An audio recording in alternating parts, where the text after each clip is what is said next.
Greetings and welcome to the Department of Tangents podcast. I'm your host, Nick Zano, and this week's guest is indie Americana musician David Ramirez, whom I caught up with before a recent show at the Middle East Upstairs in Cambridge, Massachusetts. Plus, later on, a track from comedian and Stand Against Evil creator Dana Gould's new album, Mr. Funny Man, and the first edition of the new release roundup on the podcast. I'll be going through some new stuff to look out for in horror books, comedy, and music. Over on the blog, the second annual Daily Horror Film Fest is still going on until Halloween Day, so check out this year's short horror films over at departmentoftangents.com. Now, this week's conversation is with David Ramirez, an extraordinary musician and singer. He's been writing and recording for the past decade or so, and in 2015 had a breakout album called Fables. The music is indie Americana, which is how he labels it on his site, but he's been steadily expanding his palette with every new album.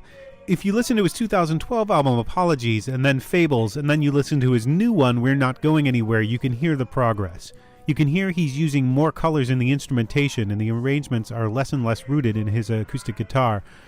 There are synths and chiming guitars on this album, reminiscent of 80s rock. I told Ramirez that People Call Who They Want to Talk To could have been on the soundtrack for a John Hughes movie, and he, I believe, jokingly said that's what he was aiming for. I sat down with him before a show here after watching the band play at Soundcheck.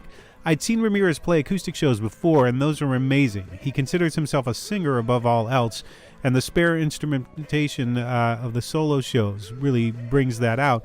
But to support the new one, he's able to bring in a full band, bring him out on the road with him, and that brings out all the peculiarities of the studio versions of the songs. Look for him coming to your city. After the conversation, the new release roundup and comedy from Dana Gould. And now, David Ramirez.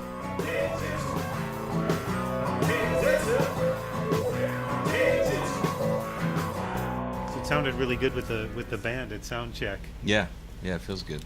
Yeah. They're great players.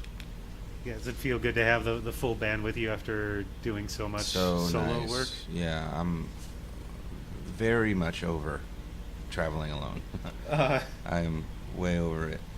So to have the gang out with me is fun. I mean, the stage stuff is great, and I love playing together, but the company is very valued, for sure. Do you prefer, in terms of music, playing with the band rather than playing solo gigs? Or Yeah. You know, I say this from time to time when people ask, you know, no one, if you get into music and you have this dream of touring the world and playing rock and roll, I mean, no one has that. No one looks down the line and says, I can't wait to tour the world alone.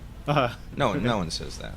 That's a thing that strictly exists out of necessity, you know, whether it's like a budget thing or just like convenience.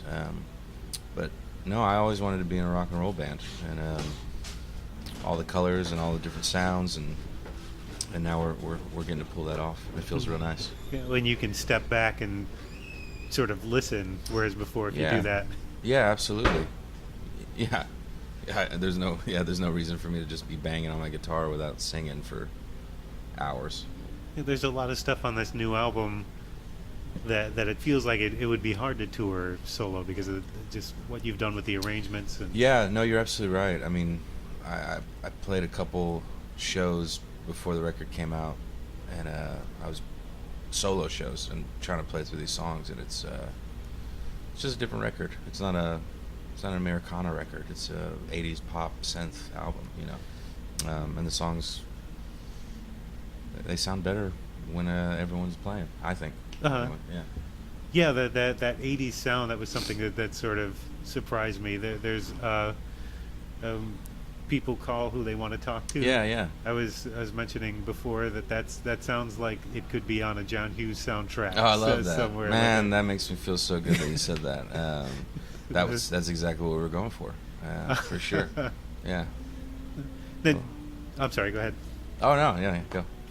So did you write these songs with a different sound in mind, or did you come to the studio and sort of blow up some songs you already had? I knew that this record would be different than any of my previous ones. and I was kind of going back and forth between an 80s sound, 80s more poppy thing, and like a 60s rock and roll, like Neil Young Crazy Horse. It was either going to be one of those records. And the songs that I started writing, they just lent themselves to what we ended up with. But yeah, I knew going in. Sam Kassirer, who's actually is out of Boston, the fellow who produced the record. I told him, I was like, I wanna make this record.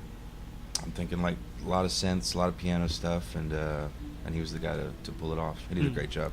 Did you choose him because you heard him make this kind of record before? He had not made this kind of record before, but he has worked quite a bit with more indie acts, and that's what attracted me to him, because he's not a traditional like Americana guy, and I needed somebody who could take me out of that box. Did you feel like you were trapped in that, like you needed to get out of that label? I didn't feel trapped. I was just getting bored. And there's a pretty simple formula to making an Americana record, as long as the songs are good, you can just put bass drums or whatever, banjo, pedal steel, a lot of harmonies, and you can knock it out in 4 days. I really wanted to immerse myself in a record process, and so I intentionally didn't want to record live. It was all multi-tracked. I wanted to build an album, which I'd never done before. Yeah. You said this is the first one that has been properly produced. It is. Does that mean this is the first one you've handed over production completely to someone else? Is that... No, it means just that there was a vision for the end goal, and my records in the past, they were produced and I had producers and whatnot, but it was kind of like, these are the changes, these are the chords, just play along, and we'd track live, and that was just kind of the vibe, which I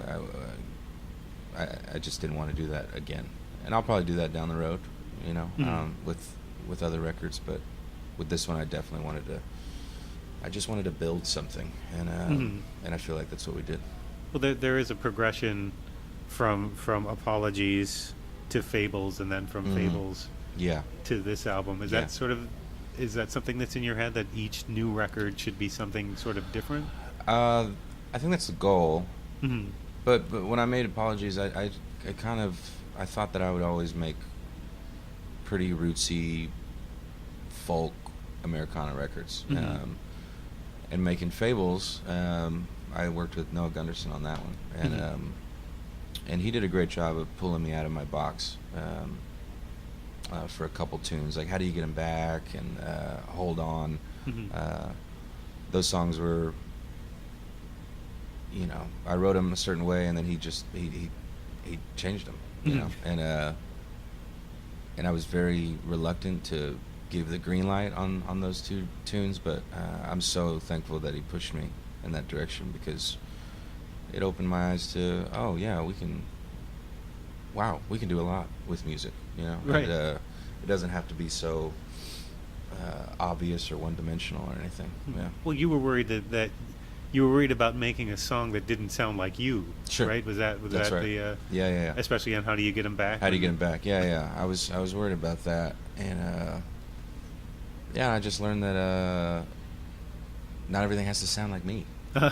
There's no reason for that. That gets old really quick.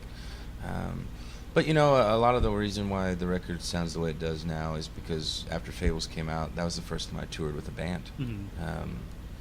And so the possibilities and the potential of what we could accomplish my mind was just opened. And you play solo for years and years like I have. I think you kind of lose sight of space and color, especially being a singer-songwriter. You kind of have to fill all the space with words or melody, and tell your story and get to the chorus and close it out, You don't get to explore all that often. So playing with the fellas, they've definitely taught me how to open my mind a bit more. But what did you think sounded like you? What was the sound that you felt you needed to be true to Like at that point? Apologies, yeah, Mhm. like that record. I went into Fables. I mean, I think the songs improved as far as like lyrically and melodically. I think I grew as a songwriter, but yeah, I thought Fables was just going to be Apologies 2.0, and I thought everything had to have this little Texas roots, folk thing on top of it. And, but working with Noah in Seattle, especially, and getting out of the South, really opened my mind. Were you worried about your fans not following you if you made a record with a different sound? I think I was just stuck in the mentality of touring solo, Uh-huh. and so with Apologies, you can strip away the band, and the song is still an acoustic tune. Mhm. And Fables, we recorded Communion, and I remember saying, and this is just me being naive and not playing with a band, I just didn't know. Mhm. We recorded Communion. I'm like, how am I going to play this song alone? Because that's where my mind was. Right. When I tour alone. And it wasn't really about losing fans. It was just, how do I translate these full band arrangements into something that I can do solo? Which is a very narrow-minded viewpoint. I see that now for sure. But yeah, I was just afraid I wouldn't be able to pull it off, and someone would hear the record and come to the show and be like, that wasn't even the same song, Right. and that worried me.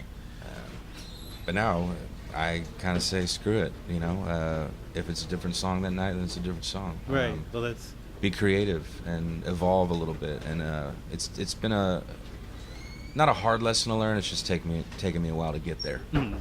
it's been interesting when you see a band just tear a song apart and play something. I know some Sure. people don't like. They want to play it like it is on the record. Sure.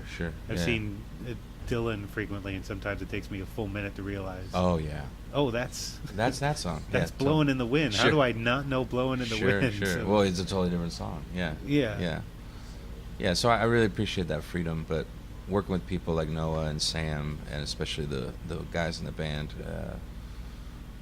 yeah, I feel like I'm an adult now. I'm growing up. Yeah, I'm not just stuck in my ways, but I certainly still have a lot more to learn. But I'm very thrilled at how far it's progressed, for sure. Uh, Yeah. did that give you courage? Do you think as you keep making new albums, you'll keep stretching? Oh, into absolutely. Different? Yeah, now my mind is just spinning. I'm not ready to go in the studio. I don't have the material for it right now, but mentally and emotionally, I'm ready to get back in there and just mess around and make some music. I'm really excited for it. Did you write these songs in the studio, or did you have a batch and bring them in? No, there's one song I finished in the studio time. The rest of them were written last year, though. A couple were written last summer, and the boys and I would track some demos just to kind of get an idea for the direction we wanted to take. Mm-hmm. But I'd say like over half the record I wrote this last fall while I was on the road for the bootleg tour that I did. And that's very unusual for me to write that much while being on tour, but yeah, that fall run was really different. It was we titled it An Evening with David Ramirez, and there was no opener. It was just me playing a long set, and I had our front of house engineer with us, Melanie, and it was just the two of us. We'd set up at like 5 or 6, and doors weren't opening until like 8, so I'd have 2 hours just with no one around, no band, and I'd sit on stage and I'd write these tunes, and it was really neat to do it that way. I certainly don't have the time or I don't have the what am I trying to say, the space to do that right now, but yeah, most of it was written in the fall, and yeah, it felt good. Time, it doesn't surprise me that's the one that you finished in the studio. Yeah. Because that's got so many different rhythms to it, and so many. That's the one that I think you actually did play it at the last gig I saw you solo. Yeah. But I can't remember how you did it after listening to the album version. There are so many parts, and it seems like if you remove one of them, Right. something would feel off. Sure. Yeah. I love that song so much. I don't think I've been more proud of. I mean, I'm definitely proud of the song itself, but I don't think I've been more proud of a final recording of something I've done. Mm-hmm. Like from start to finish, it just came together. It just came together. Did it happen quickly? Because that seems like that's a song that would take a lot of forethought to get that particular arrangement. It kind of did, actually. I wrote it on acoustic, and I went into the booth just to lay down acoustic and a vocal so we could start building things on top of it. Mm-hmm.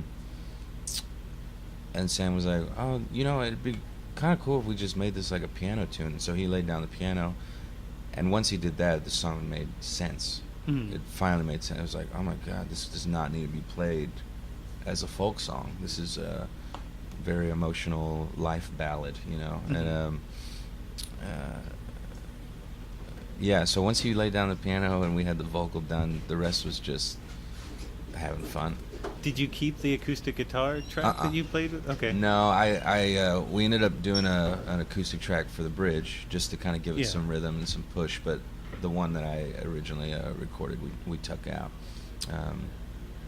Yeah, I love that song so much. I really do. But yeah, once he put the piano down, everything was like, it just clicked. And he was Mhm. like, "Oh, let's do some synth bass on this thing." And he's like, "Oh, let's add another piano part and definitely some organ." And I had the drum part in my head. I don't know. It was just great. Yeah. It was a lot of fun. Every instrument seems to have a slightly different rhythm, and you're sort of singing. It seems like you're dragging the vocal a little Mhm.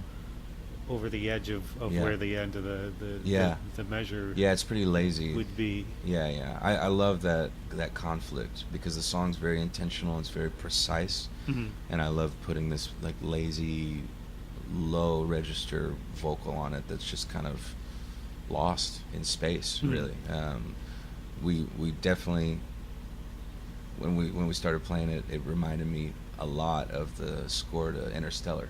Mhm. And I mentioned that to Sam, and he was like, "Well, we can definitely do a lot of like really cool piano parts that just make this circle over and over and over again, and drive home the point." Hopefully, we drive the point home, and we're not beating a dead horse. But yeah, that was a good one to get out. Yeah, we were driving around today, and my wife had the observation that it seemed like that was intentional because part of the theme of the song Mhm. is being out of sync with everything in Yeah. your surroundings Yeah, and totally. everything. So Yeah. that all of those different rhythms. Very astute observation. Thank you. Yeah, Yes, she's right back yeah. over there sitting at the desk. Yeah, I love that one a whole bunch. And you were doing it before you went in the studio as a folk song? No, I had started writing it. I just had a verse and a chorus, and I showed it to Sam, and we both felt that it could be a very compelling song. So I just took a couple hours and I went to the next room and finished it, and then we tracked it. But what's really special about that song is we tracked it before the band showed up. Mhm. I showed up about 2 or 3 days before the rest of the gang, just so Sam and I could get acquainted, get to know one another, maybe listen to the songs, do some pre-production. And he and I, for the most part, we did that song together in a day. Mhm. And then the fellows came in and they filled in some other parts or whatever. But yeah. So you were saying the songs came a lot more quickly for this? You wrote a lot more in a shorter period of time? That's true. They just came real quick. I think playing with the band has made me a lot more confident in myself and Mhm. in my ability. I in the past have struggled greatly with self-doubt and maybe I just don't have what it takes, that kind of thing. And so writing songs for records was just torture. Mhm. I loved it, but it was I was just beating my head against the wall. I felt like every 2 years I was going through these very dark seasons of drought creatively, and but playing with these guys, I feel like they've allowed me to see my potential, and because they are just some of the most talented musicians I've ever met, Mhm. and I am not a great musician as far as a player goes. What I bring to the table is the song. Mm-hmm. And so being in the midst of them and in their company, I'm like, I want to write a hell of a song for them to play. But they've kind of relinquished me of all that fear. Hopefully it's gone forever. But for the moment, I'm feeling really nice, and I feel in a good creative space, and confident that I can, if I sit down with a pen and paper, that I could pull something out. So you've always felt confident as a songwriter, but as a player, you weren't quite as. Oh as no, confident? no, I've never felt confident as a songwriter until this record. I think I've had some lucky breaks in the past where I'm like, oh yeah, that is a good song, cool, all right. But they've just been hard to get out. I just worry about being accepted, or I worry that the story I'm trying to tell is not being communicated well. Is it grammatically correct? Who cares? You know, just all these like inner dialogue things that are happening that make you question who you are and what you're doing. But how much of that is truly thinking maybe you're putting out something as bad, and how much of that is a sort of internal quality control? I have to make sure all this stuff is good, so I have to keep questioning. Sure, I get that. I think there's a healthy amount of questioning that we should be doing, but I was doing it on a very unhealthy level. Yeah, and I was just really depressed, and it was not fun. But all that to say is that the fellas, being in the midst of their company and how talented they are with their instruments, I want to be able to write things that are worthy of them playing on it, you know, and they've built me up in a really great way, and so writing for We're Not Going Anywhere was, I kind of hate to say it, it might take the magic or mystery out of it, but it was not a difficult process at all. Whereas it was before. It was totally before. This was kind of a piece of cake. It was a lot of fun to write these songs, for sure. So I would never have guessed, watching you the few times I've seen you before this, and say that's not a confident person. Oh, okay. Especially with your voice. Yeah.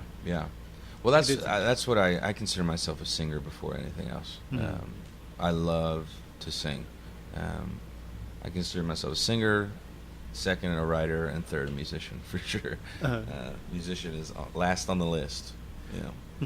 Well, all of this, everything you're saying about confidence, that I'm thinking about Eliza Jane. I'm thinking that must be where that story spoke to you to write at this particular moment, if that's what you were feeling. I can sort of feel, because it's a story of your mother playing. My great grandmother. Your great grandmother. Your That's great grandmother right. playing. Yeah. Right. Yeah. Sorry, I got that. Yeah. You're fine. Yeah.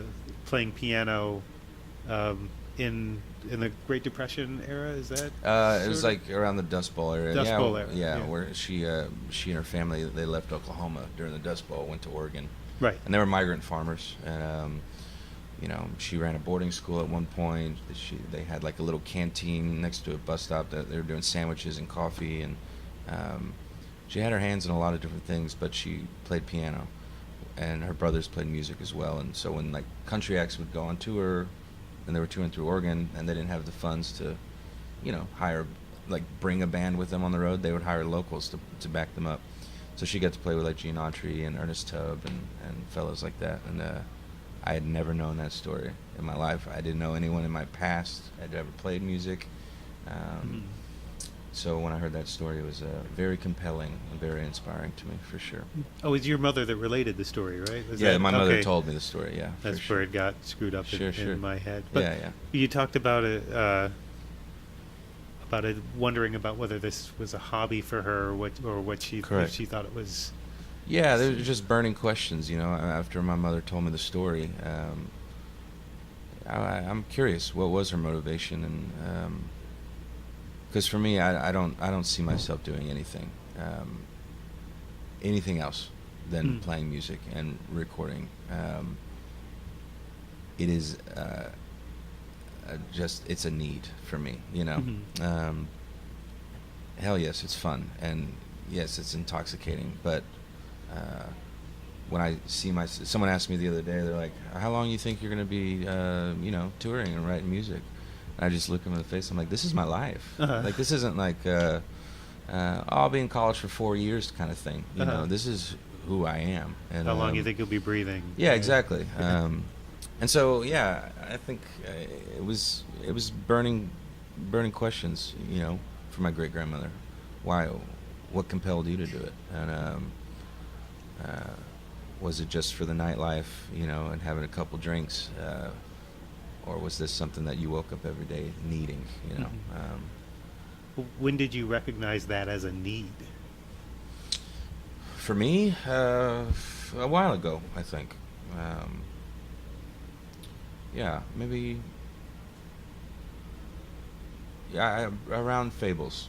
Mm-hmm. I knew that I'd be recording and touring for a long time, but it was when I wrote A New Way of Living, when I finally got that song out. You know, the idea of me actually throwing in the towel made no sense. Mm-hmm. Even though I was writing a song about throwing in the towel. It was a ludicrous idea. And yeah, so around the time I wrote that tune. What was it that sort of changed? What was it in that tune that made something click and said, well, this would be crazy to go back now? Yeah, I think I don't know what it was with that song specifically, but I mean, like I say in that tune, meeting that fella in Arkansas, you know, he had no agenda to pursue a career. Right. He just wanted to be creative, and I love that. And it was very inspiring to me. Right. And the story is that it was a plumber that Yeah. you met who played Uh-huh. and wrote wonderfully, Right. and had no aspiration whatsoever. Sure. Yeah. He's just, I love writing songs. It feels good, and I'll always do it. And here I was trying to make a great career out of it, and I think meeting him kind of took some pressure off of me as well. Maybe that's really helped where I am right now, where I can just write without fear of if it's accepted, or even if it's good. You know, if I am proud of it, then I want to put it out. You know. You take a little bit of that guy's attitude. I did. I think he definitely rubbed off on me a bit. Maybe we'll run into each other again one day. But It seems like that would be both incredibly inspirational and utterly infuriating. What's To that? meet somebody like that who Oh, seems like a yeah. natural talent, and like, where's your CD? I just play on the porch. yeah, Like, totally. Yeah, kind of. you know, Yeah, it was. Great. It was infuriating, but more than that, it was deeply humbling. Yes. Very humbling. And here I am thinking that I'm God's gift to the songwriter community, and I'm gonna make this great career, and you know, sell out all these shows, and then and I meet this blue collar dude who's a lot better at the craft than I am, and he's just hanging out. well, that's Yeah. that's another frustrating thing, is you have to think in terms of career if you're not going to do anything else Mhm. with it. Yeah. But if you pay too much attention to it, then it takes over everything Oh, it'll else. bring you down for sure. Uh, Definitely. Yeah. I hear that in a few different songs. Like, you know, in Ball and Chain, there are. Oh, it's yeah. a recurring theme. This. Yeah, like identity. I think that's been a recurring thing for sure. That's what Ball and Chain deals with. Mhm. Learning that I am more than just my songs, and I am more than just that dude who sings on stage. That there are other things that make up who I am. Mm-hmm. Well, if you listen to a lot of the songs, you would sort of get the feeling that you're sort of a lonesome drifter. There's a very romantic sort of on the road kind of feeling. Sure. To a lot of. Do you feel like that's you? Do you feel like that's you looking at what you do for a living? Do you feel like that's a truthful representation of who you are? Yeah, I think so. I mean, I went to 4 different elementary schools. I went to 4 different high schools. And even though all of those were in the Houston area, it was like every other year I was meeting a new group of people. I was introducing myself constantly, and then I was constantly saying goodbye. And that is just become a part of who I am, and so the wandering around still that I'm doing it's it'll never stop. I don't think. I am a drifter in some ways. Yeah, for sure. And you didn't find music until 17 or 18? That's right, 17. Yeah, my fourth high school, my senior year, fell into this group of kids who were. They were in choir and they were in theater, and they encouraged me to audition for these things, and I did, and fell in love with it. And they were all playing instruments, and they were in punk garage bands, and so I picked up guitar and I started my own band, and I fell in love pretty quickly. What did you think you would do before that? I had no idea. I was pretty lost, and I was playing baseball, and but I wasn't a good enough player to do it in college. Mm-hmm. And I certainly didn't even have the grades to get into a good college. But and even after I found music as a 17-year-old, the idea of making a career, that thought wasn't a reality to me. Mm-hmm. People who play music for a living, those are just people on the radio. That's right. Not a real thing. I hear that a lot from comedians. Yeah. I interview a lot of comedians, and a lot of them will say that it didn't occur to them that's a job. Sure. Yeah, the thought never crossed my mind. I was pretty lost. I didn't know what I was going to do, and I was kind of just goofing off of this community college for a minute, and then I started dating this girl, and so I went to the Dallas area, and I was in the dorm rooms in college, and I'm playing songs with friends, and there's a coffee shop on campus, and I'd go play that, Mm. and but we'd go down to Deep Ellum in Dallas and listen to these bands. One band in particular, Radiant, and to me, they were gods. It was nuts because I was like, wait, those are your friends up there? And they were an incredible band. And they're like, oh yeah, that's Levi, that's Dragon or whatever, that's Daniel. And I was like, what are they doing? Like, what are they doing? Uh-huh. They're just playing shows. It made no sense to me, and I worshiped these guys. I never really met them, but I thought they were just true rock stars. I had no idea how to process what they were doing. But it was small things like that made me think, oh well, I kind of want to play some shows out at like a proper venue, and started doing that. Did that a lot more. Moved to Nashville to try to get very rich and very, very famous, and that did not work out for me. But yeah, it took me a while to say, oh, I could do this. When did you get the impulse that you could write a song, that you could do original material? That came right out the gate. Uh-huh. As soon as I could develop a rhythm for my guitar, then I was trying to write songs. Mm-hmm. I wasn't really raised on a lot of music. We just listened to what was on the radio. So the impulse to learn great songs never occurred to me. What was it you were listening to on the radio? Just anything that was popular in the 90s, Uh-huh. Goo Goo Dolls, Matchbox 20, Third Eye Blind. Uh-huh. A little bit of rap in there, not much at that time. But anything that was a top 40 radio alternative, then I was listening to that. And then I got older, and some people introduced me to Radiohead, and I thought that was cool. And then I got introduced to Dave Matthews, and I thought that was cool. But learning a lot of songs didn't come till later, when I was homeless and getting booked to play 4-hour gigs at a coffee shop or some shit bar. Wait, were you truly homeless? I mean, voluntarily, yeah. Uh-huh. I lost my job in Nashville, and instead of going to get another one, I just sold everything I owned except for a duffel bag and my instruments. And I just packed up my Kia, and I lived on the road for 6 months, just rest stops and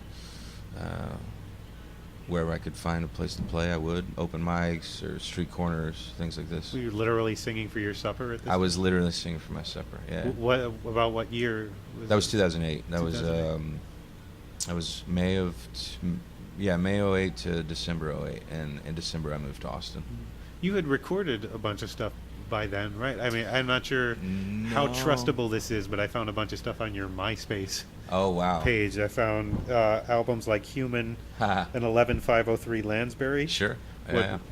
Those were pre-2008, right? Correct. Those were when I was in college. Uh-huh. Yeah. Goodness gracious! I can't believe those are online still. That's wild. Well, I couldn't get them to play, but I could find. Well, that's good news. You don't want them to play. You don't want them to play. What did you sound like then? The Lansbury one is. You can definitely see some Dave Matthews influence on that for sure. The Human one, there's no single thread that goes to that record. It is a very schizophrenic album. I mean, I was trying to sound like Coldplay. There's a song that's like kind of like Ben Folds. I just didn't know my voice yet. I was just like, I think Ben Folds sounds cool, so I'm gonna write a song like that. I love this stuff. I think Coldplay's cool. I want to write a song like that. And so that season of my life was just trying to figure out who I was as a writer, and I could emulate people, but I didn't know what I sounded like. Did that time on the road help crystallize that for you? When you just you and an acoustic guitar? Yeah, it did, for sure. Yeah, and I got stranded in Birmingham once, and I was there for a week, and this fella stepped up and offered to record me an EP, which we did, and I titled it Birmingham, and that was 5 songs, and that's kind of, those 5 songs were like, okay, yeah, I think I'm kind of getting the hang of who is David. I think I'm kind of figuring it out. I don't think those songs were great by any means, but it's definitely the first. I would show you that EP and I wouldn't be embarrassed of it. Yeah. It's not something that I'm going to sell, but if, but I could sit here with you and listen to it, and then I could have a smile on my face. I wouldn't cringe. Yeah. I could sort of understand that. Yeah. In a way, I released an album in 2015. Yeah. And I feel like if I had even tried to record the stuff that I had written in college, not that I made a huge impact with the one I recorded, yeah, but the stuff that I was writing in college, I'm just glad no one will ever, ever hear Oh, it's that. terrifying. It's terrifying for sure. It's like yearbook photos. Yeah, don't go looking for those either. Goodness. No. Yeah. Do you have a lot of that stuff that you just sort of want to leave behind? The stuff that...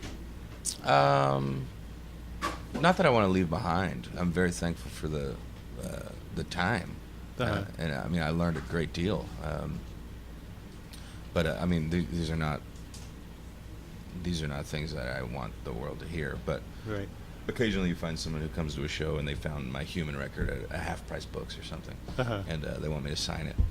And they're like, "You sounded real different." I'm like, "I don't even know why you're listening to this," But well, I found one by the David Ramirez band, and I'm not even. Is that you? That's me. Because it sounds so different. I went searching to try to peg that to you. Yeah. To make sure it was you. That's me. Yeah. That's the band I was in college. And we gave it a good, honest, like 2-year try, and we recorded that record, and we were playing. We were playing once a month, maybe in Dallas. But I just, I moved to Nashville, and so it dissolved. But yeah. What was it? Were you listening to something specific that made something click, that you wanted to go in sort of an Americana direction? Yeah, when I was 21 or 22, my cousin gifted me a Ryan Adams record, Gold, and I hadn't heard music like that before. So through Ryan Adams, I was introduced to like Neil Young, and I was introduced to Dylan, and that whole world just opened up to me. And I was like, the way this music makes me feel, I want to make people feel that way. Are you a Rodney Crowell fan at all? I can't say that I am, no. There's something in your voice on People Call Who They Want to Talk To reminds me a lot of Rodney Crowell. Oh, cool. I'll have to send along some, if I can find some more one-to-one comparisons of why that. I haven't found why exactly it made me think of that yet. So would you say there's a thread at all that runs through the new album thematically? There are personal songs, there are more political songs. Yeah, no, there's not a theme. It's not a concept record by any means, but yeah, it's kind of all over the map. It's heartbreak songs, definitely social songs about what's going on in our current climate, songs about death. Eliza Jane touches on that, and then I'm Not Going Anywhere is definitely like a a song about death. Well, that phrase stuck in my head. I'm not going anywhere, because it could mean, it could mean I won't back down, or it could mean Sure. I'm stuck. Sure. Yeah. Is that purposeful, or is that me reading into the song? No. It wasn't purposeful to have a double meaning. We joke that it's about my career. But no, it really is. I'm not backing down, and even whenever we are no longer physically here, I firmly believe that our presence still remains. We still learn lessons from people who have passed. We still listen to their music, certainly, and that's where the title comes from. Stone Age and Twins have. Would you say there's a political bent to both of those songs? Is there a specific message you want to communicate to people with those songs, or are you just trying to sort of provoke a discussion? I think provoke a discussion for sure. Certainly with Stone Age. I mean, there are things happening all the time, and I think it would be irresponsible of us as creators to not approach those subjects with our work. The idea that 50 years will pass and all the shit that's going on right now, the idea that would be forgotten scares me. I think we should be talking about the things that are happening, the things that we see. So that's where Stone Age kind of came from. I was in England last 4th of July in 2016, and watching everything that was happening over here was pretty heartbreaking to see it from a different country. Especially with it being 4th of July, our Independence Day, and everyone's supposed to be like grilling burgers and like popping some beers open, and have fireworks. Supposed to be pleasant, and it was just like every day there was some other Black Lives Matter shooting cop situation. There was a gay club in Orlando that got shot up that week, and obviously the election was happening, and so it was just nuts. So to see it from across the pond was, I think, a lot more powerful than had I been here on U.S. soil. But Twins, I'm not really trying to have a conversation with that one. I don't think.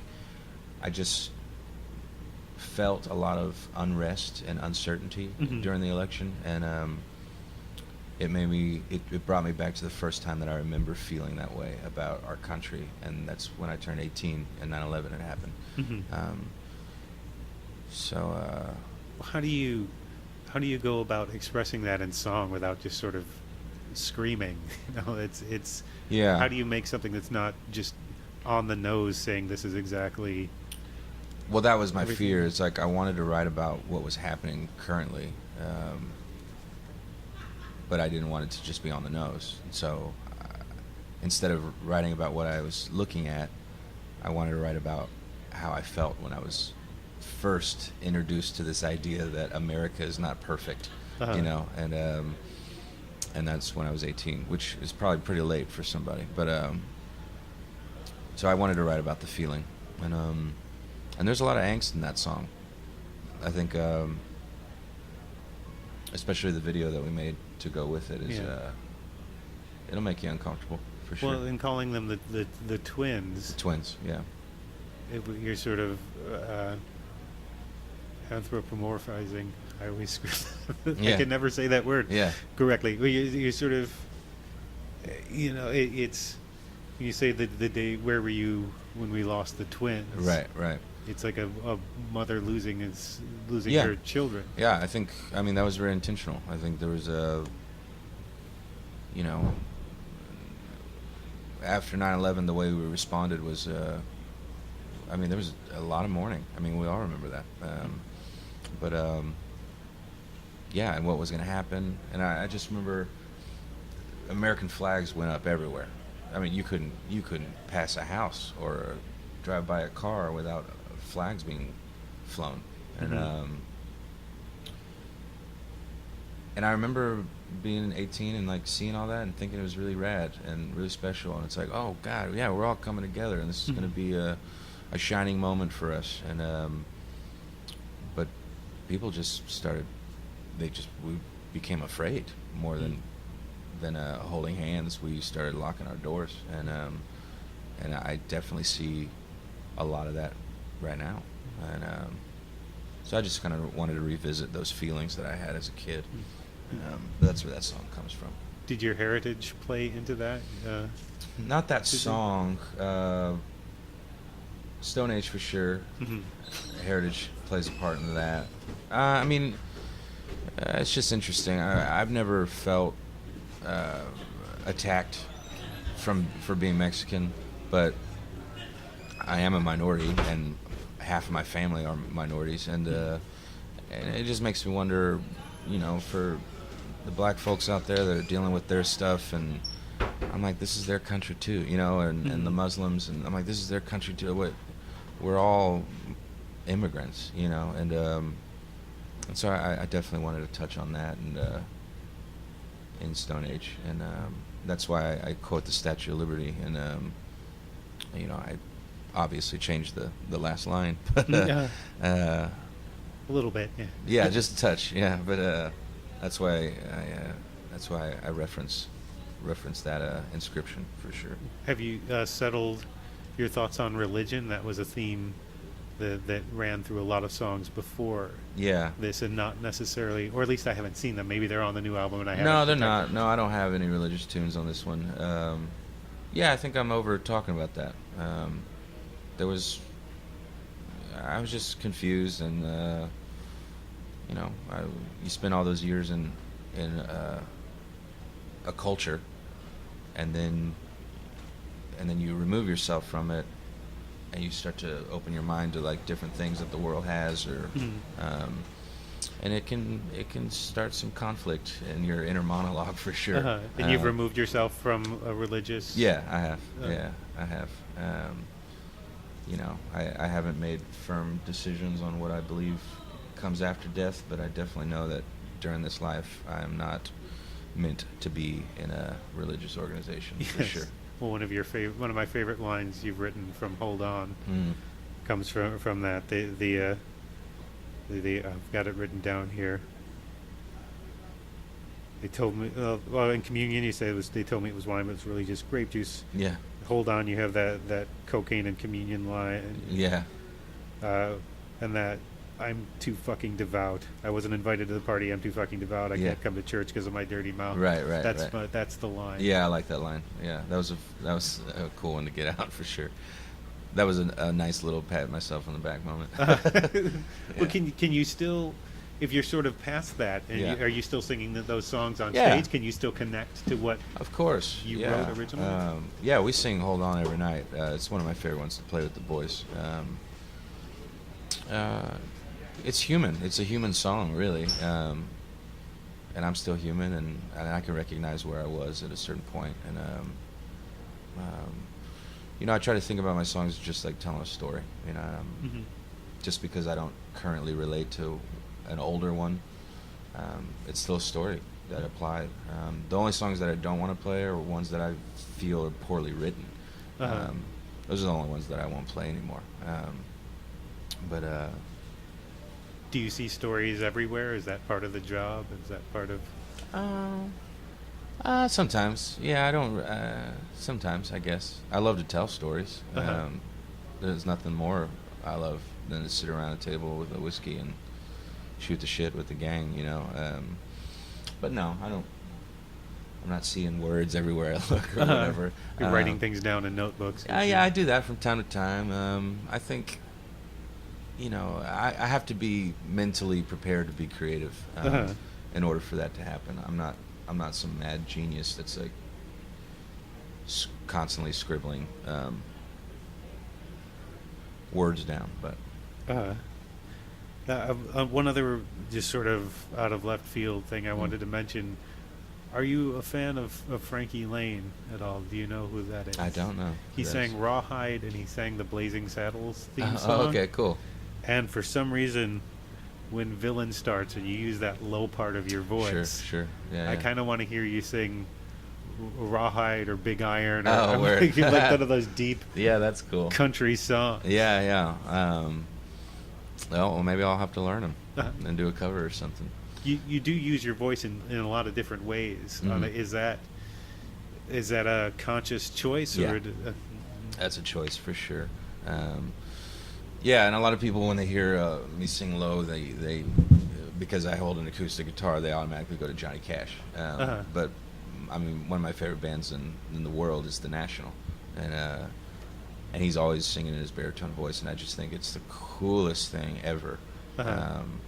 Some Nick Cave sort of. Yeah, and I relate to that, like the Leonard Cohen or the Nick Cave thing. I'm a fan of. I love Johnny Cash. Don't get me wrong, but that's not why I sing low. I sing low because of Leonard Cohen or the National. Yeah, that was a fun one to get out. Is there a certain emotion you're trying to get to? Does the lower or higher register sort of map to certain emotions or certain? I think so. When I was first writing Time, that's pretty low register the whole time. Very, kind of monotone the whole song, and I think it expresses sadness a lot more, because when I was first writing it, I thought at the end that I would be like yelling, like, I got nothing but time, and I was like, no, I'm gonna keep it real low the whole time, and I want to cry when I hear this song. That's how I want to make people feel, loneliness, and I think the lower register conveys that a lot better than if I were to sing at my highest register. So yeah, it was fun to play around with things like that. When you see you live, you tell stories in between songs. Sometimes they're sort of humorous stories. Sure. You feel like you sort of need to vacillate between those sorts of things. If I'm going to make you feel this sad on this song, maybe I need to perk you up a little bit before I get to the next. Yeah, it's not that intentional. I enjoy a good laugh, and I'm not a deeply sad person. I just choose to write songs that that talk about sadder things. Does it excise those feelings? Is that what it does? Are you a happier person because you sing these sad songs? That's the $1 million question. I wonder. Maybe because I've purged myself of these feelings that I'm able to smile a little more. But I'll never know. I'll never know. But I like being on stage, and I like performing a whole bunch. And I think chatting between tunes is a big part of a live show, and it's a lot of fun. I don't do so much with the band.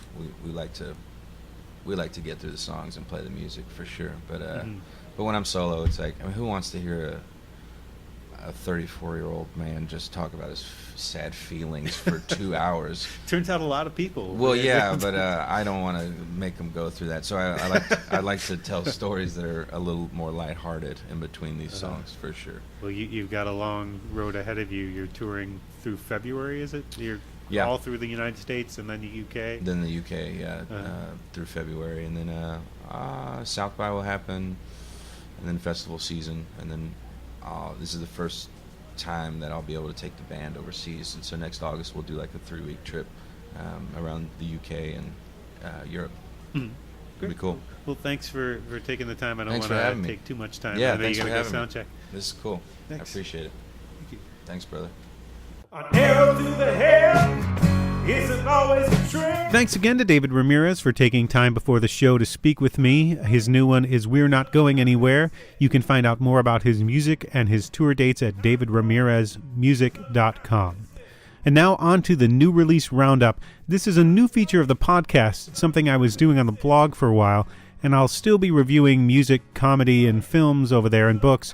But doing this on the podcast lets me give you a few quick hits about things I'm excited to hear or see or read, and hopefully allows you to find some things you like.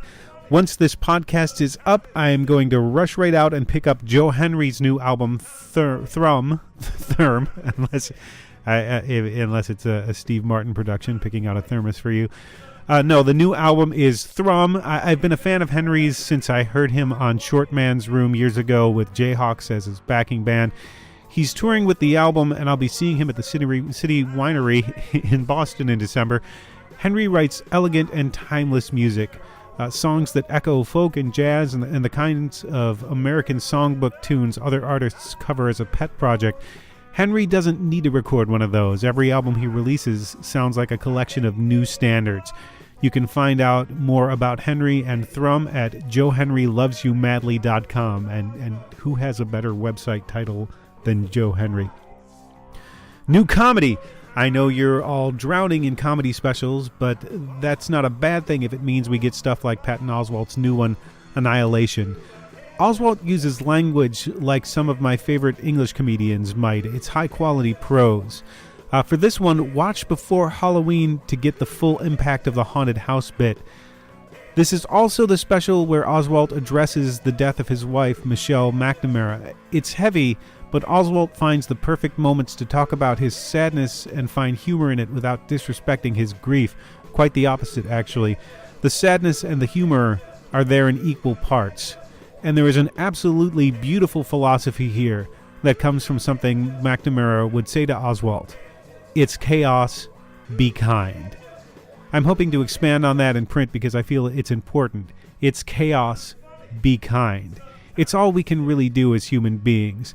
The new special Annihilation is on Netflix now, and you can keep up with Oswalt at pattonoswalt.com.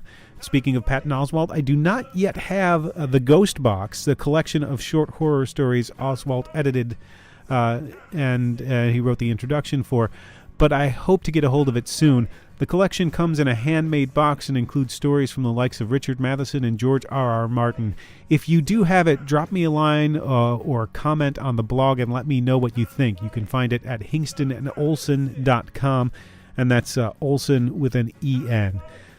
I do have a pile of books from visiting the Merrimack Valley Halloween Book Festival this weekend, starting with Now I Lay Me Down to Sleep. This is a short story collection edited by P.D. Kasich and Laura J. Hickman and includes stories from Christopher Golden, Jack Ketchum, Bracken McLeod, James A. Moore, Brian Keene, Izzy Lee. Izzy is a filmmaker whose work I've written about on the blog before. A lot of great stuff, and 100% of the proceeds go to the Jimmy Fund and the Dana-Farber Cancer Institute here in Boston. Find out more at Nikon Books. That's Nikon spelled N-E-C-O-N, Nikon Books. I also have another anthology, Wicked Haunted, a collection of ghost stories from New England writers, edited by Scott Goudsward, Daniel G. Keohane, and David Price. James A. Moore is also in that one, as well as Dan Foley, whose book Abandon is also in my pile, and Larissa Glasser, whose new album of ghost ballads, Sporloos, and part one of her story, Nicoletta, Princess of Rabies, is also in that pile. Wicked Haunted is from NEHW Press, and you can find out more at newenglandhorror.com. The last book from my pile is Joe Hill's Strange Weather, 4 short novels. I'm currently in the middle of this one on short novel 2, Loaded. Hill gets into some heavy stuff here. The first novel, Snapshot, dealt with Alzheimer's disease, the reliability of memory and logic, and the effect of technology on memory. Loaded gets into gun violence and police brutality. I can't wait to see what's coming next. You can find out more about that on joehillfiction.com. And that brings us to a man who is bringing us both comedy and horror, Dana Gould. Gould is a stand-up comedian and former Simpsons writer and producer. His horror comedy series, Stand Against Evil, kicks off its second season on November 1st on IFC. He's the host of the podcast The Dana Gould Hour, which is never an hour, and he also does the finest Morrissey impression in comedy, which you can hear on his first album, Funhouse. This track is from his new one, Mr. Funny Man. It's about chasing your dreams and the disappointment of fun size on Halloween. This is Follow Your Bliss from Dana Gould. They say the only way to guarantee success in your life is to follow your bliss. Remember that from high school guidance? You got to follow your bliss. But I am willing to bet you that every single person going to sleep in a prison tonight is there because they followed their bliss. First, you have to check with the police and make sure you have a legal bliss. You show me a serial killer who eats his own victims, I'll show you a fella just chasing a smile.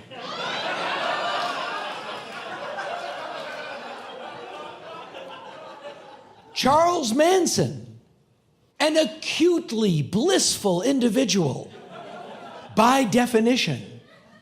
And, fun fact, 5'4". Did you know that? Charles Manson, 5'4". That's it, yeah. By candy standards, fun size. Fun size is the first time kids get really dicked over by advertising. No, you're out trick-or-treating, you want a candy bar, you get 1/5 of a candy bar. The hell's this? Oh, it's a lot smaller than you wanted it to be. That means it's a lot more fun. How do you figure that?